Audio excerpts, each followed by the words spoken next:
October 8th says, I love you with an everlasting love. The human mind cannot comprehend my constancy. Your emotions flicker and falter in the face of varying circumstances, and you tend to project your fickle feelings onto me. Thus, you do not benefit fully from my unfailing love. You need to look beyond the flux of circumstances and discover me looking back at you lovingly.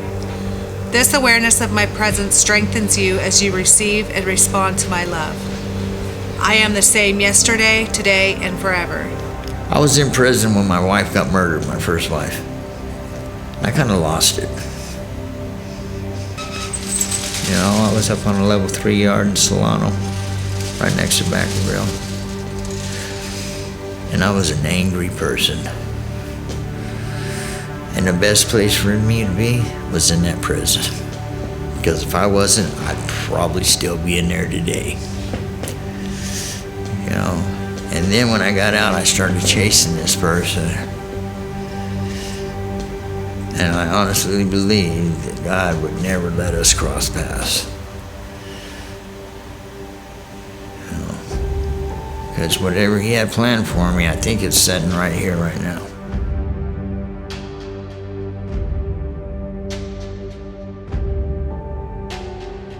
Although I was in the program for 3 years, so.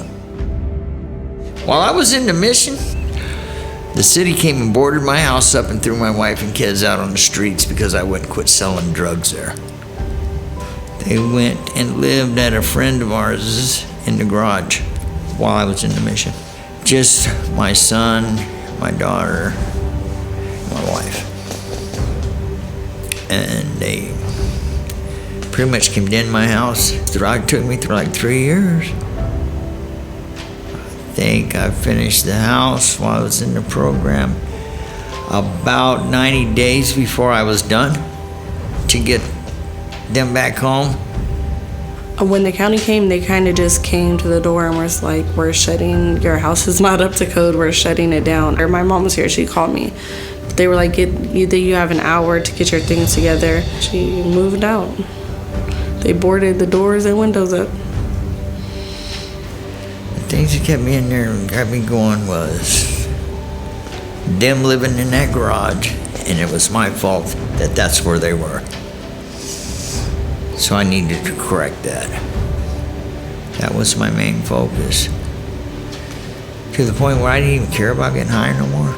I didn't care about that. That wasn't what was bothering me. What was bothering me is what I did to them. And they didn't do nothing. I did that. That ain't fair. Yeah, once he realized that, we're living out of someone's garage, we didn't have nowhere else to go. There was nowhere else, we're all squished in one. Everybody squished in one space. He's like, I need to get my stuff together. I need to do what I have to do for my family. He more thought about it as like, he's not just doing it for himself anymore. He has to do it for us. When he came to our program in 2010, you could also tell that Paul was done with the old life that he was living, which is a very important ingredient if someone is going to change. They have to be done. And Paul really, really changed. His heart began to really soften. And even though he was rough around the edges, you could see a real big change in Paul's life.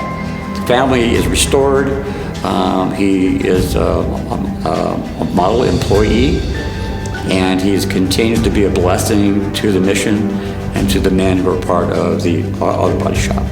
Well, I started to see the change in him as he was there, like just his character, the way he went about things, the way he carried himself, the way he talked.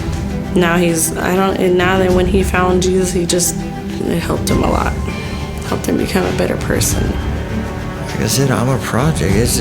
It'll never end. It can't never end for me. I mean, it is more important for me to be there to show them guys, like I said, because it ain't about me, it's about them.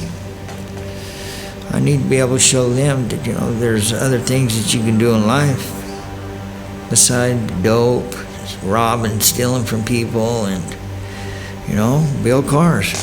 You know, it's why I'm there.